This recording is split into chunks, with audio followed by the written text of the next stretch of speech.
So we've got a fascinating question from our buddy who calls himself the Split Tongue. He actually signs off with the Split Tongue. Well, essentially, he's begun working out in his own garage gym, and he's starting to really exert himself, not only physically, but emotionally through his workouts. He's really able to put his raw emotion and aggression into these workouts, which is very different from what he's been doing at traditional gyms. If you go to, Planet Fitness or any of these commercial type gyms, you really can't let it all out. And most men, most people in particular, have a lot of pent up emotional baggage. We really carry it around because of the experiences that we've had and the necessity to stuff it down for the most part. And when you can go to your own gym, that's why I love having my own garage gym, you can let it all out as you're exercising, screaming, throwing, just fully expressing all the aggression that you have within you. Now, our friend the Split Tongue has phrased his question, how do I further develop this warrior spirit? He's taken into account the idea that becoming the strongest version of yourself requires a deep, grounded sexuality. And when he hears me say breathe into your balls, and when those of you who hear me and have been listening to me for quite some time understand when I say breathe into your balls, I mean ground your energy, take full control of your most vital and primal sources of vitality.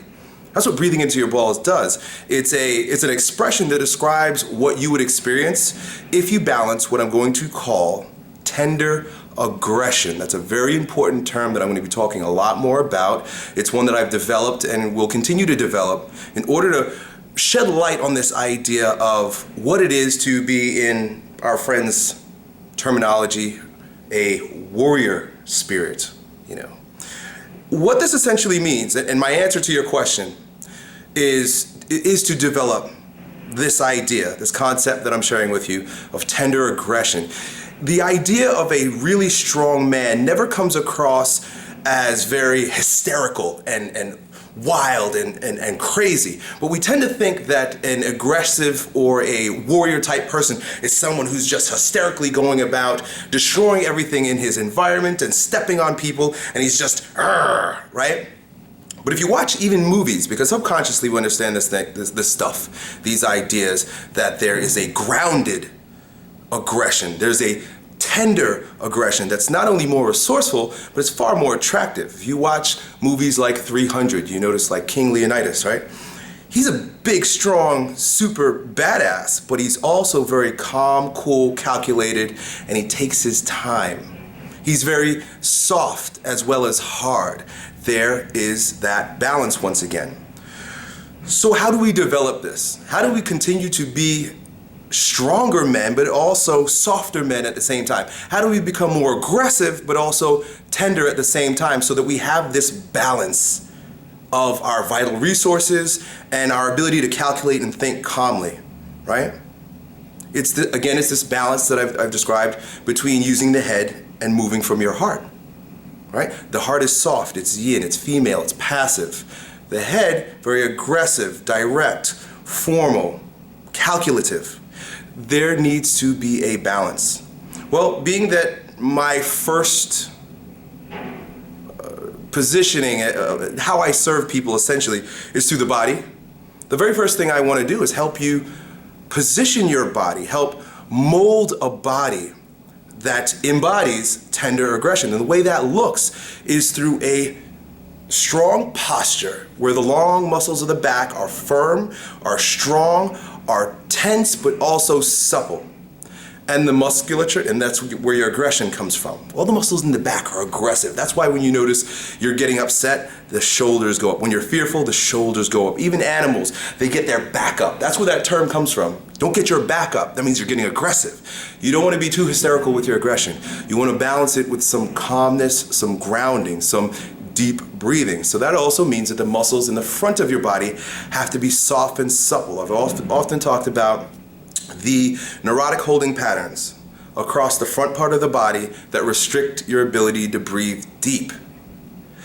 It's across the eyes, across the jaw, across the neck, throat, and chest, the belly, and the pelvic floor. When those muscles are soft, when those muscles are supple, they allow you to breathe deeply. And you're moving now from a place of uprightness, right? Because when you have strong thoracic extensors, all the muscles of your back are strong and you can stand with good posture.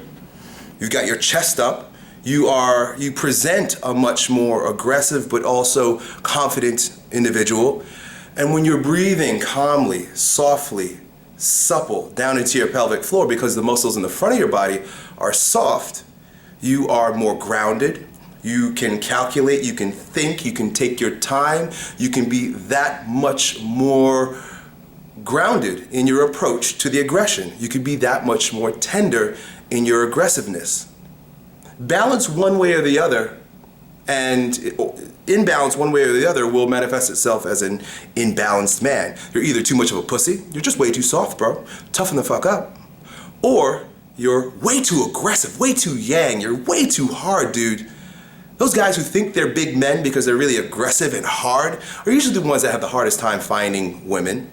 And they find themselves frustrated in business and in life because they're just too freaking hard. They don't breathe, they don't take their time, they don't think, they don't yield and receive the way a more tender man would. So the solution here, and the invitation for you to continue moving in the direction that you are moving with regard to being a peaceful warrior, a tender aggressor, a grounded man, is to continue working out. Exercise. Those of you who even listen to my videos that are not into fitness, you need to understand.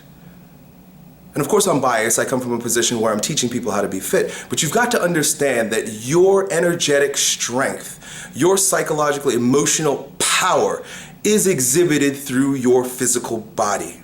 We can think all we want about what it would take. We can philosophize all we want about what it will take to be a grounded individual, someone with real strength, real power to navigate his life or her life in a way that's effective. We can think and talk, theorize, read, and lecture all about it, but the fact is, it's being exhibited through your body. What are you doing?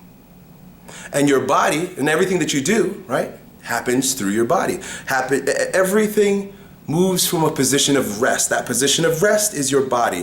What that looks like in your body is strong posture. So my invitation is to strengthen the posterior chain muscles with exercises like deadlifts, exercises like bent over rows, chin-ups, done with perfect form, exercises like kettlebell swings that bring into account the force coupling of your hamstrings, glutes, low back, and thoracic extensors. Couple that with, that's all building up the aggressive muscles in your body. Couple that with softening the muscles of your face. You know, how many of us we're just so tense in our face. When we're thinking we're doing this, or we're doing this, or grinding our teeth, right? How many of us are holding our breath shallow, holding our bellies in, clenching up in the pelvic floor, you know? They say when you're a tight ass, you literally are a tight ass. You're squeezing your anus up into your body. Deep breathe and relax those muscles in the front part of your body. The best exercise stretch for that are the bow exercises that I've taught you in several videos, as well as breathing on the bioenergetic stool, laying over the bioenergetic stool. I'll make more videos like this, and I'm developing my advanced energetic strength course as we speak. But in the meantime, search this channel and search my old channel, my other channel, my Strength Camp channel, for videos on deep breathing, how to do the bow, my bioenergetic warm-up routine, and use those things, use those exercises, particularly the deep breathing video, to soften the muscles of the front of the body, the belly, the neck, the chest, so that you can bring your live wire energy down to a grounded place where its power could be that much more directed. Good luck.